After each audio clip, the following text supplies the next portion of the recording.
My name is Giuseppe Tentori. I'm executive chef and partner at GT Fish Oyster. I started getting into cooking when I was very young. I was in Italy.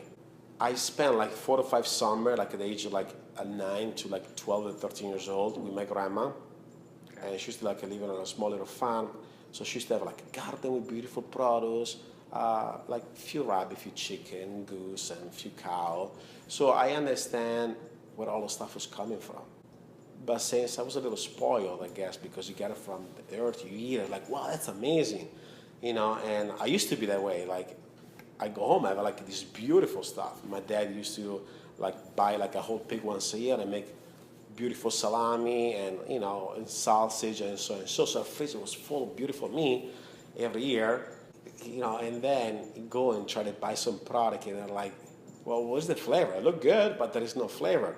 So that's what I found like the passion of food. That was like, for me, it's like you gotta understand, you gotta make sure like your garden is fertilized, then you put the seed to make sure it's growing, gotta water them twice a day, see them grow, and then you pick them and you're like, wow, this radish is so spicy. Why so spicy?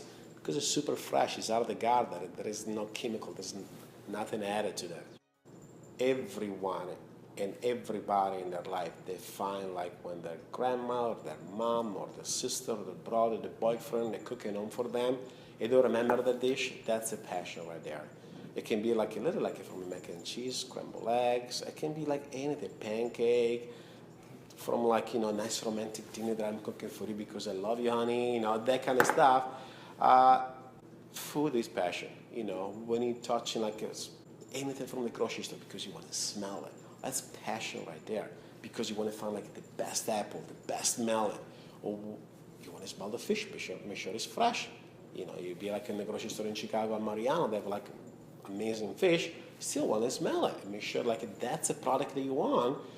That's a passion, that's what it's all about. It's something like it's inside of all of us. Make it a simple thing. It can be like a little stew, a sandwich, a soup, grill a piece of steak, but you marinate it. You try to do something fun with that. Then the final product is like, wow, I made that. It's not so much the meal, but it's the dish that has a lot of sentimental. It was a bowl of pasta that I eat in a train and I went from Milan to Rome. And I was with my mom. And it was her last birthday too, and her wish was she wanted to go meet the Pope. So I still have a picture of her eating the pasta. Unfortunately, the pasta was terrible. It was a little too much al dente. The sauce was not that good, too much acid, not enough cheese.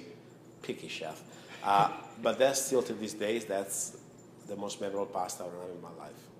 If you think about it, food equals memory.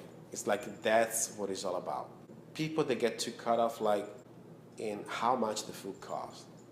If you buy like one of the best product, or you buy like a local grass-fed cow, it can be local produce. I know they're a little more expensive, but when you eat it, it's gonna be stuck in your mind like the flavor that is right there, and that will be with you forever. The connection I really like when I'm cooking and then talk to people is like the reaction about food. Like, here at GT Fish Oyster there's an open kitchen, so sometimes I can see the guests like they're eating monkfish or the oyster for the first time. I can see their face like, wow, that was really good. See like the instinctive reaction from the guests. That's like what I love about it. I don't have to wait, for like 20, 30 minutes or a few months. It's like, boom, right away.